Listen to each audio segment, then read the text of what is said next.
Hi everyone and welcome back to the fantasyfootballfix.com YouTube channel with me, Tom Campbell, for another Elite 11 team reveal. We've got Corey Baker joining us from America this game week. Looking ahead to game week 21, we're going to be talking Son and Salah replacements, of course, what to do about Erling Haaland, and we're going to preview game week 21 as well and look back, all the way back to the festive fixtures to see how Corey got on. Guys, if you do want your push notifications, you can head over to fantasyfootballfix.com and enable them and follow the thoughts of all of our elite managers if you'd like to do that as well. But without further ado, guys, we'll get right into it.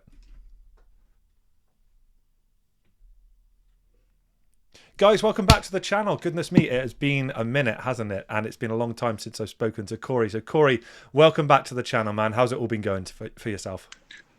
It's been going pretty well. Holidays have come and gone. I can't really remember anything from 2 weeks ago, so I'm going to have to look at my notes and my team to even remember what happened. But it's all been going pretty well. Good man. Well, we can see, and it's so cool that I've got a guest on the show. First time we've spoken, or I've done one of these videos since the festive fixtures played out. Feels like ages ago, and we can see you having a really good season, right, Corey? I mean, last time we spoke, I think you, along with many of the other elite managers, have been bemoaning how difficult it's been and these kind of marginal decisions. But look at that lovely upward trend we can see there. That if you peaking out now inside of the top 150k. So what's been going right for you, Corey, since the last time we spoke?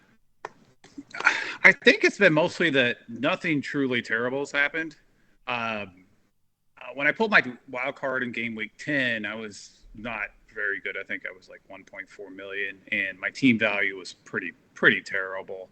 But I got on some guys who have produced and got on them early, like Palmer, Solanke, early-ish. I missed one of his big weeks, and but most of it's been just not having anything go really terribly. The last 135 minutes of game time last week were pretty incredible for me because I had Salah as a captain, had Areola as my goalkeeper. So that was one heck of a turnaround. Beautiful. And now the week before, the last 135 minutes went pretty terribly because I think Foden and Alvarez scored, and I can't remember what happened the game after, but it wasn't good. But yeah, no, it's been pretty solid, and there's not one thing. It's just been most of the players I've had have been returning, and there aren't a lot of players I don't have that have been really hurting me. Bowen a bit, Foden and Alvarez a tiny bit, but nothing catastrophic. No, it feels like from what you've described then, Corey, you've had the players who've hauled well as well to offset those people who might have been doing well as well. You can't have everyone, but that's good to know. This rumours doing the rounds that whoever comes on my show is then cursed for eternity are no longer valid, guys. You can watch this show and feel confident that you can have a good season. Cool. I mean, we can see, Corey, as well, you've got all of these chips still available, 3.5 million in the bank as well. So I think rather than looking in the rearview mirror, I think we should just get on, take a look at how your team's looking right now. And I really want to get your thoughts around this. The hot topic, right, this game week is what to do with Son and Salah and how to get Erling Haaland and when to do that. So let's take a look at how your team's shaping up for game week 21.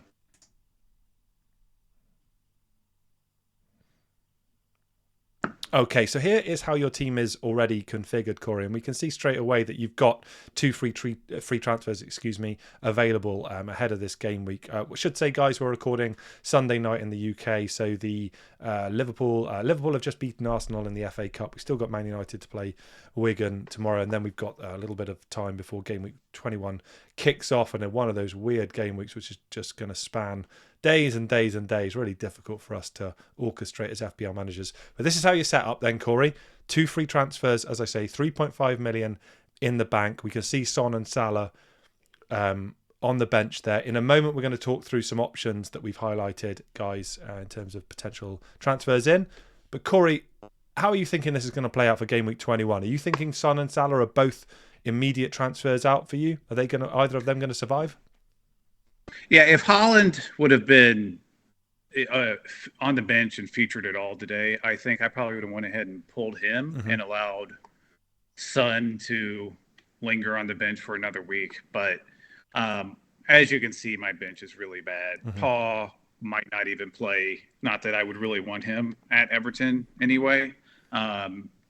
and so I really don't have too much of a choice, Yeah. which is, the whole plan of having those 2 free transfers was so I could manage the situation here without a hit. Yeah. Okay. So for certain, I will be making those decisions, even if I don't really have a clue who I'm going to make those decisions for. Sure. Yeah, I see. Yeah, the bench is a little bit suspect, and I suspect that's going to be the case for the majority of us. I know, speaking as a player this season as well, that's going to be that's the case with me as well. So you mentioned not wanting to take a hit. Could you imagine a scenario where you would take particularly off the back of a good game week?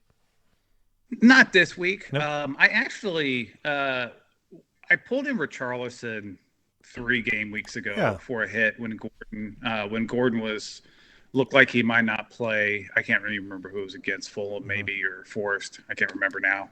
And that in my head, I was thinking, well, I'm going to have to do a hit by game week 21, no matter given the circumstances we had. Yeah. And it just so I essentially just pulled it forward, and that worked out great. As Richarlison's outscored him quite a bit, and now I have those two free transfers, so I don't have to take a hit. No. I guess even if Haaland were healthy, I would keep Son on the bench. Yeah. I don't see any need to take that hit, especially as you mentioned the length of the game week. We don't really have a lot of information going in. We don't know what double game weeks are. This is ideally you wouldn't have to make a move at all this week, but with Son and Salah gone, you just got to pull the trigger and hope for the best and lose one of them. Yeah, I mean, I do wonder whether or not the viewers of the video as well are going to be asking the question as to, is there any scope in potentially keeping one of them and holding them until they actually get back from their international travels? What are your thoughts around that? Like right now, Haaland didn't feature at all for Man City, who obviously had an emphatic win in the cup. We know that Kevin De Bruyne is back and somewhat healthy, having come on and already contributed as well, which is another additional thought in people's head as well. So what do you think around this prospect of potentially holding one of these guys and hiding them on the bench for the duration of their international tournament? Yeah, if you would have asked me 3 weeks ago, I'd have said there's no chance. The midfield options, even 3 weeks ago, looked really strong. Mm-hmm. But given what's occurred, I mean, I wouldn't be able to do it because my bench is so bad. Mm-hmm. But if you had playing defenders who might have okay matchups, maybe you have a better enabler than Archer. If you have like a Garnacho, maybe. I mean, it's maybe a viable alternative. It's certainly viable, I think, for 1 week, and then wait till you get more information. So if you're in a better shape, I don't think it's necessarily. You don't hate it. Mm-hmm. Yeah, I don't. And a lot of the options you're looking at in midfield don't really have great fixtures either this week. So I don't know that you're possibly not losing that much. No. I mean, even Archer at home to West Ham. Not a bad fixture. Yeah, it's not that bad. So we'll see. We'll see what happens. For me, though, with Lascelles and Paul Hart, or with Lascelles not starting Paul Hart, I don't really have a choice. But I think if you're in a better situation, it's not necessarily a bad strategy at all. No. A couple of questions, Corey, as well. We'll park the Son and Salah quandary for a minute because we've got, like I say, another slide in a minute where we can talk through some potential transfers in. Let's take a little look at this defence of yours right now. You mentioned Pau Torres as well. A little doubt over him. I'm interested, though, more in Gabriel and the captaincy being on Saka. What's your read on Arsenal right now? What's going wrong with them? And do you think it's... First of all, the captaincy, was that an arbitrary selection, or do you actually think that will be who you go with? And second question, how do you see them as an FPL option? A lot of us will be at least doubled up. Some will be trebled up. Should we be concerned? I mean, I definitely think you'd want to be concerned. Defensively, the underlying numbers are great, but they always seem to find a way to concede. Not really sure. There's nothing really to point at. It just seems like individual errors here and there. Some fortunate finishing at times from people they're playing. It's kind of like City in a way that they just always seem to concede, even though they're giving up so few opportunities. For Gabriel, he's been, I think, curiously absent from their set piece threat. He had the goal at Liverpool when, of course, I had Simicast in instead of him. I'm not annoyed about that at all. I can but, tell. You're clearly over that. Yeah, that's fine. I debated who to start on that for a long time. And then I think he had a goal in the Champions League. So, historically he has great set piece, but it really hasn't manifested this year. No. Saka, I mean, is still their most threatening player, but they're struggling right now. They're not getting the level of open play threat that they had before. There was an article very recently, I think, in The Athletic, which really delved into how little open play threats are getting, or maybe it's ESPN, I can't remember. And it's a problem. I think some of it is the tactics that Arteta's used to have a little more control to, I think, minimize some of the exertion that his team has, so that maybe they don't fall away like they did last year. But it seems to have had an impact. Yeah, it does. So I definitely think you'd be concerned. And for me, I think Saka is clearly on the chopping block when Son and Salah are back. But for now, this week, the captaincy options are terrible. So you're really, I mean, I have it on Saka for now. I guess there's a chance I could do it on Palmer, but I probably will leave it on Saka and just go for it. Any thoughts on maybe Trent? I mean, they've provided another assist today. I mean, Bournemouth can score though, and they're at home. Sure. I don't know. No, fair enough. I hate captain defenders. I really do. I get it. They're such boom and bust players, right? You have the 17-point outlays, but then you have the 1 point or the 0 pointer like you had versus Newcastle. Yeah. So I'm not a fan of captain defenders at all. Fair. Unless they have a double game week and some stuff. Mitigating circumstances. Yeah, no, I get it. Like strategically, you're opposed. I understand that. So you mentioned a little comment that viewers may not have picked up on, but I did. You said you wouldn't have been inclined for Pau Torres potentially to play away at Everton, even if he was healthy. Where's that come from, mate? What are you seeing there in the Sean Dyche army? What is standing out for you there? I mean, they're solid. They're a solid mid-table team. If you take away the points deduction, I think they're like 9th or 8th, and it's every bit deserved. It's not as if it's some kind of fluke. They generate a lot of threat with some of the pressing he does. It's still he's just a great manager. I know he gets shtick, but then I get it because some of the tactics he's had to use. But you also have to look at the scenarios he's been in, and he's taken what was one of the worst teams and made them mid-table without any infusion of talent. Really, it's been the same players. So you have to be impressed with them. I think it's kind of like when Emery came to Villa and all of a sudden they turned it around. They were horrible under Gerrard as well, weren't they? Oh, they were terrible. Yeah. They were just awful. And I mean, you just get a manager in who understands how to use the players. And look at Spurs this year. Yeah. I mean, it's an entirely different outfit. And they have worse players with Masson out. They have worse players than they did last year. So it's it's a lot of it is to the manager. Can make a difference. And you have to respect what Dyche has done. You do, and they were going off piste here a little bit, Corey. But from an FPL perspective, anyone you like from Everton? Maybe not for game week 21, but I mean they've probably got some budget enabling options further down the list, the likes of Branthwaite, I'm thinking, and possibly some. Branthwaite at 100. Yeah, Branthwaite 100%. Pickford as well is a solid goalkeeper option. Every time I get in position to pick one up, though, their fixture run is terrible. Yeah. But I would suspect at some point, I get some of their defenders. Their attackers aren't. No. I mean that's typical. Really, the Burnley days of old, we'd have the same conversation, right? Right. Yeah. Yeah, McNeil's okay. Decore's scoring, but I mean, it's only goals, and it doesn't have very much in terms of volume. And Calvert-Lewin's always hurt, and right now can't hit the broadside of a barn. Yeah, so I don't see any of their attackers, but I definitely think Branthwaite's just a fantastic value. Yeah, look, I mean, the one thing standing out on this graphic as well, Corey, before we go on to talk about the Son and Salah situation, is the lack of Man City players. So I understand it, but obviously we're expecting double game week announcements to come in due course. Question marks over Haaland's fitness. you and I have talked previously this season about how they haven't been functioning as cohesively and as kind of impressively as years gone by. What's your read on them right now? And is there any way you kind of are looking to augment your squad with any City players, and who's kind of standing out to you there?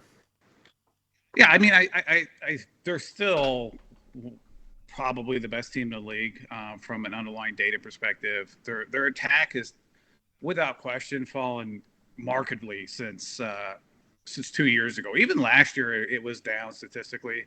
Haaland and De Bruyne really covered up a lot of that. But this year, they're not. And I mean, they're still very, very good. But my challenge has been that Pep I've never got him right. You're not alone. Over and over again, he's burned me. Mm-hmm. Foden's definitely a strong option. I probably on my right now, if I had to make a selection, he would be one of the ones I bring in. But we don't know what De Bruyne is going to do to roles and minutes for both he and Alvarez. So it's a tough one. And then defensively, they're all way too expensive for rotation and what they bring. Like, they don't provide that much goal threat. Ake seems to, but he doesn't play very much. And they give up these random goals all the damn time. So yeah, I'm not a fan of really tripling up. For their double, I'm sure I'll have at least two, but I don't know that I'll have more than that because they're just they're difficult. Yeah, they are. And look, there's a lot of unknowns, like you say. Kevin De Bruyne's just coming back from a long injury, and a cameo against in the FA Cup probably doesn't tell us that much just yet. So we'll wait for more information on that one. Okay, cool. That sort of sums up where your team's at, Corey. As I say, we've got a graphic now, which I'll show in a few seconds, which are going to talk to the guys about some midfielder options that we've put together as people look at the Mo Salah and Heung-min Son situation.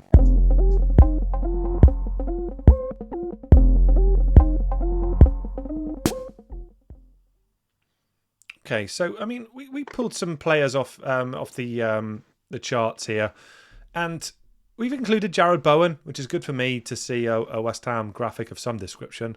And he's been great, hasn't he? He's sort of drip-fed points to his owners throughout the course of the season, as we know, playing more centrally, and has picked up the mantle in Declan Rice since he moved on as well. So get your thoughts around him. We do need to caveat that with the news that he hobbled down the tunnel, didn't he, after the 1-1 draw against Bristol City in the FA Cup.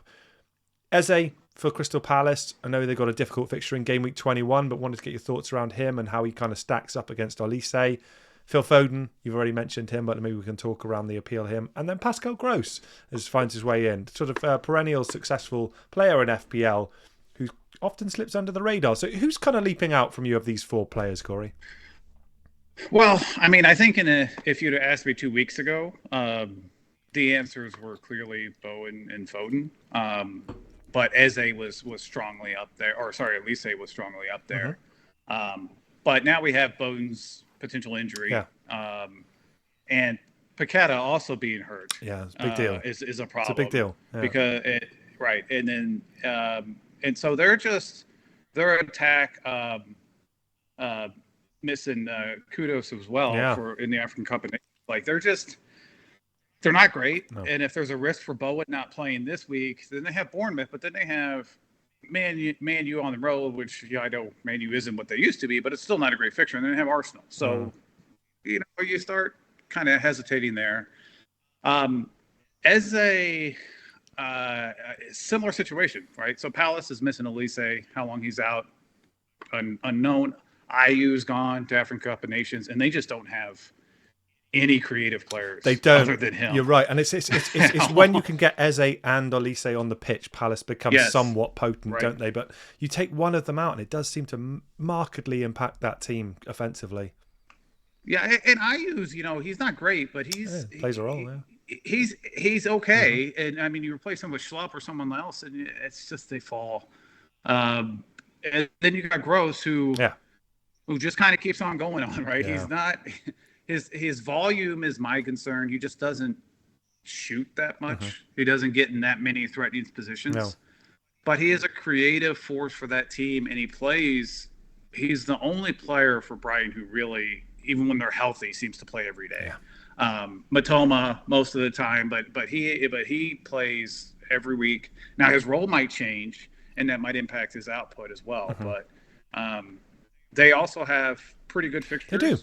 So he's kind of the safe option, and he's also pretty cheap. Yeah. And then as far as Foden goes, I think if you could guarantee the role in the minutes, you'd be able to take him, but you just don't know. And so there's always that risk that that Pep will do his thing, and you'll be sitting there with multiple cameos that don't do anything for you, while Gross is out there averaging 4.5, 5 points a game, and you're just losing ground every week.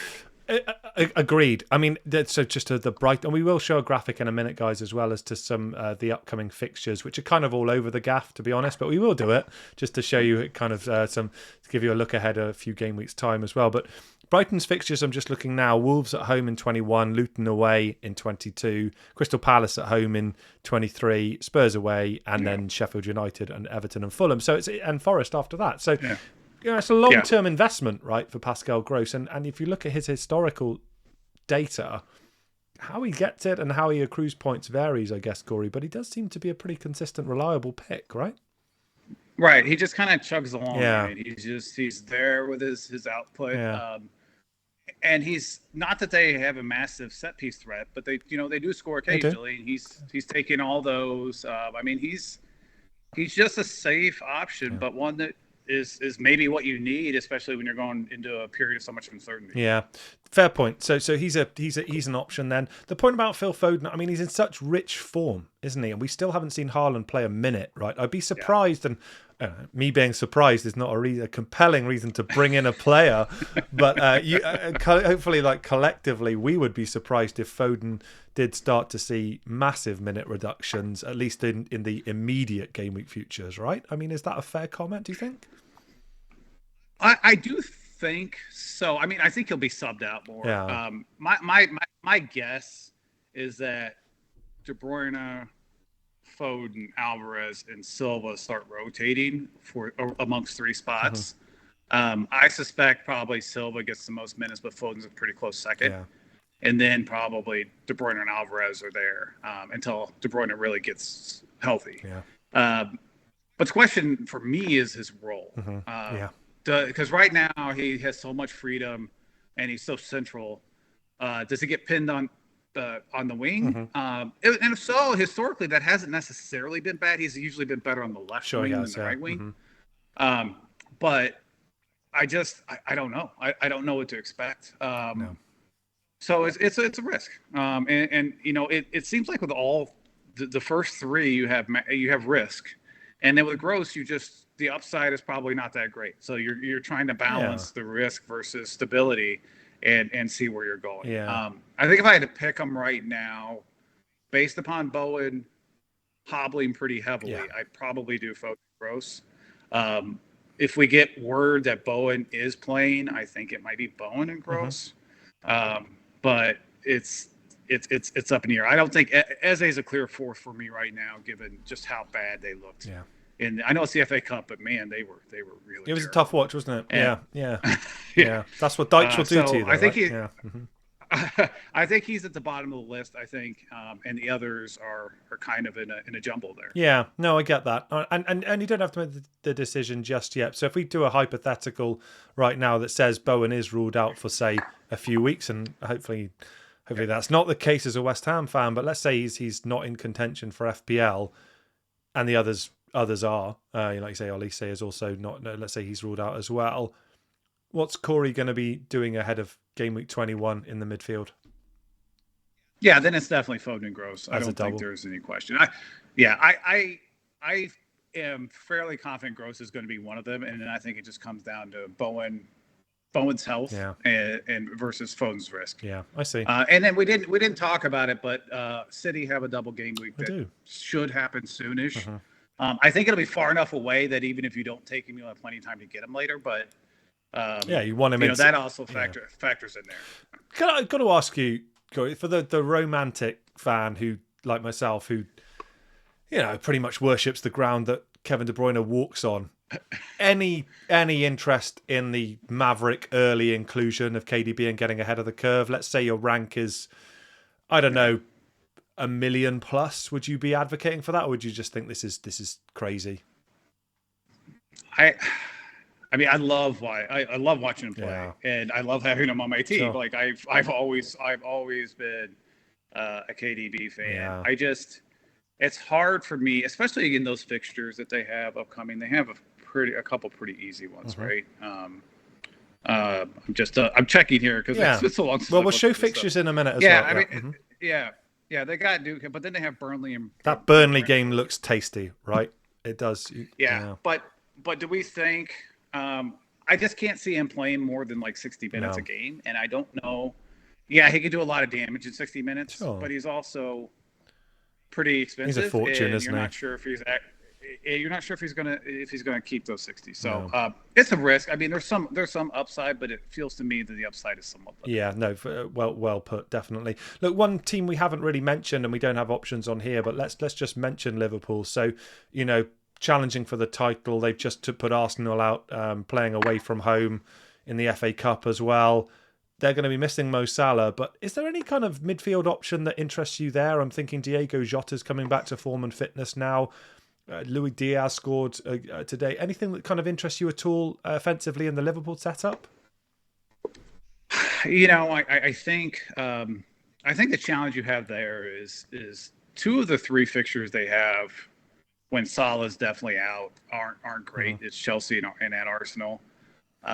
And I think you have a lot of uncertainty in minutes. Yeah. Diaz, I'm pretty certain is going to play. Yeah, it feels like more of a lock, doesn't it? Yeah. Yeah. But he's also the least exciting of the four.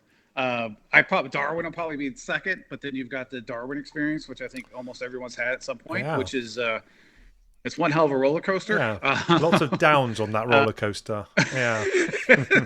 But it's always very close. I'm messing around. I like having guys like that in my team. You want to have the players who are involved.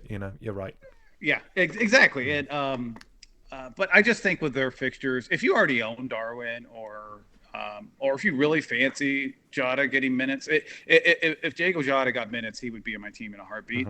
If you knew, but it feels like he and Gakpo and Darwin are going to rotate enough that I don't know, given their fixtures, if it's worth it. Yeah.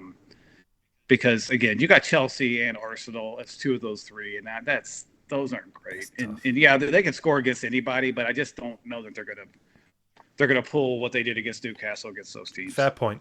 Look, I'm going to ask you about Chelsea in a moment, Corey, as well. But let's take a look at fixtures, and we'll talk about Chelsea when we come to look at that. Guys, we've pulled together a chart. Let's take a little look at some of the upcoming fixtures for the next few game weeks.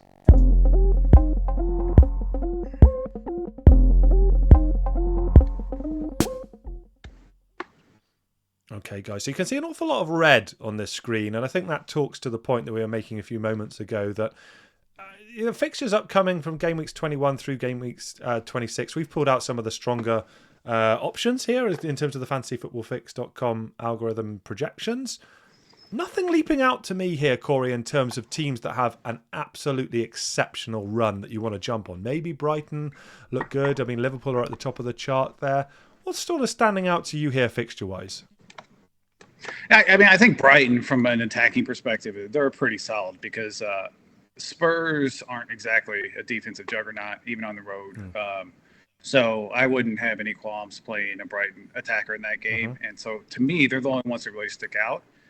Everyone else is up and down, right? You've got some that look good, and then you've got your bogeys in there.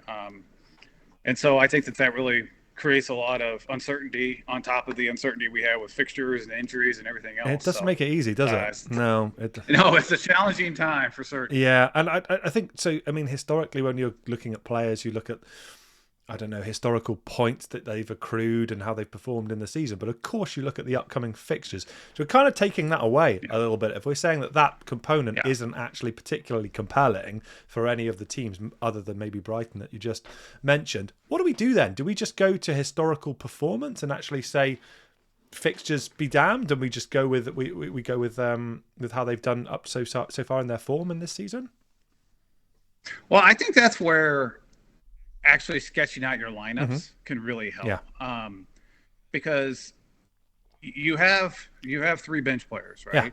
And if you can find a nice pairing where you're actually rotating and coupling players that when they have the down fixture, they're hitting a good fixture.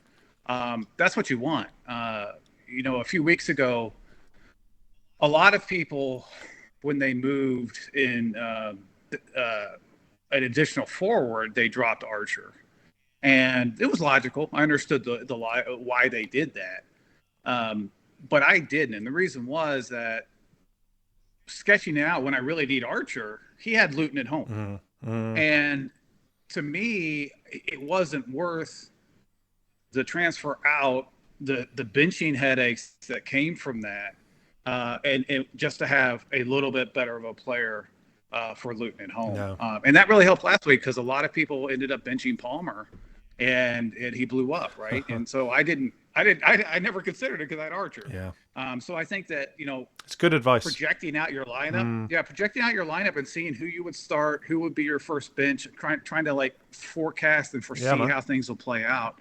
That's how you can really manage when you have this spotted multicolor fixture projection. Look, so that's something I would really recommend. Beautiful. And it would be remiss of me not to say that if you go to fantasyfootballfix.com onto the assistant manager, you have got the ability to plan out future game weeks with the projection planner that you've got and actually plan out those squads. See you book in your transfers as well and see how your budget will amend. It's a really cool tool I would encourage everyone to use. Corey, two final questions from me. We haven't got Chelsea on this chart. I mean, their fixtures, if people are interested, they've got Fulham at home in game week 21. They then travel to Anfield. I think you mentioned that in game week 22. Home match against Wolves and then away at Crystal Palace before they then travel to Man City and home. So more sort of short term, not bad. Any interest in a potential Chelsea double up, or do you think Cole Palmer is enough? No, I think Palmer's plenty. I think if you had certainty on one of their cheaper defenders, Gusto maybe, but Chilwell's coming back, so maybe that impacts Gusto. I don't know. Yeah. So Gusto, I think I would consider given his price point. Yeah. But no Raheem Sterling love. No.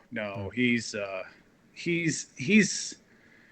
I know Nkunku's out again for a bit, but once Nkunku's healthy, it feels like Sterling might have some minutes issues. I mean, he's going to still start most of the time and play a lot, but he won't be playing the 90 minutes like he did. No. To me, it's Palmer. If Nkunku gets back and is healthy, then maybe you start considering him. But for now, it's just Palmer. And what about Brozier up front? Scored again in the cup. They've been crying out for. It's weird. Spent over £1 billion and a forward position still seems to be up for grabs. It feels crazy that's the case. But someone who's done well historically in the Premier League for Southampton. Any kind of thoughts? Do you think he could present a viable third choice option for the striker spot? I don't think so. I mean, I'd rather have. I don't know his price, but I'd rather have Raul for Fulham, who's nailed and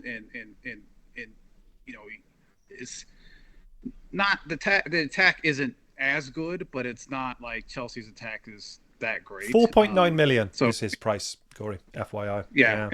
But I would still prefer, I think, Raul at 5.2.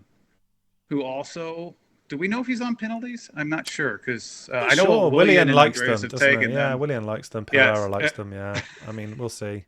Yeah, fair enough. Okay, cool. And the last thing here, I mean, just as something that caught my eye, Corey, as well. Game weeks 23 through 25, there.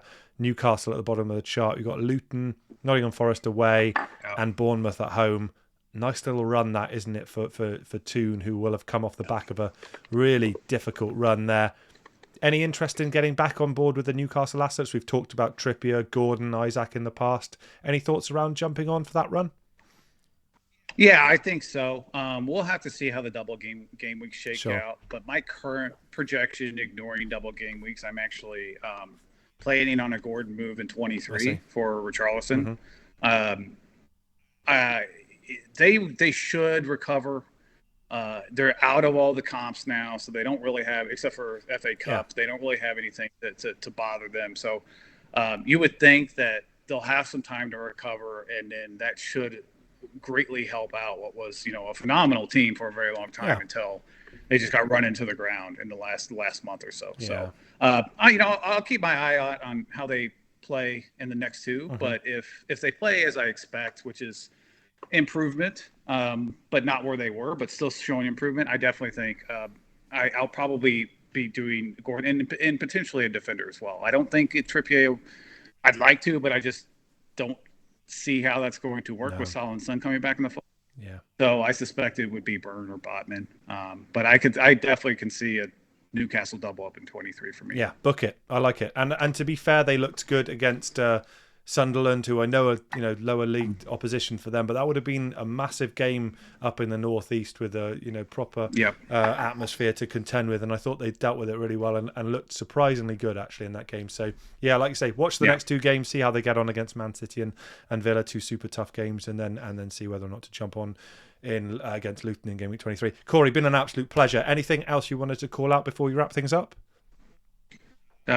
Just hoping to get some Bowen news, like I'm sure everyone else is, and some Haaland news, right? Yeah, that would be good. It feels like we'll know a lot more in the next 14 days. Unfortunately, be past the deadline, but it feels like we'll know more on where things are going. Yeah, we want information and we want news. So of course, everyone stay tuned to social media. Do of course follow the thoughts of our elite managers over at fantasyfootballfix.com. As I say, follow the thoughts on the push notification options that you can enable as well. And guys, do please get down into the comments if you've got any questions or thoughts around anything that we've talked through ahead of game week 21, and we'll be trying to get back to you as soon as we possibly can. And we'll be back with you ahead of game week 22 to bring you another elite team reveal video in due course. But without further ado, guys, goodbye.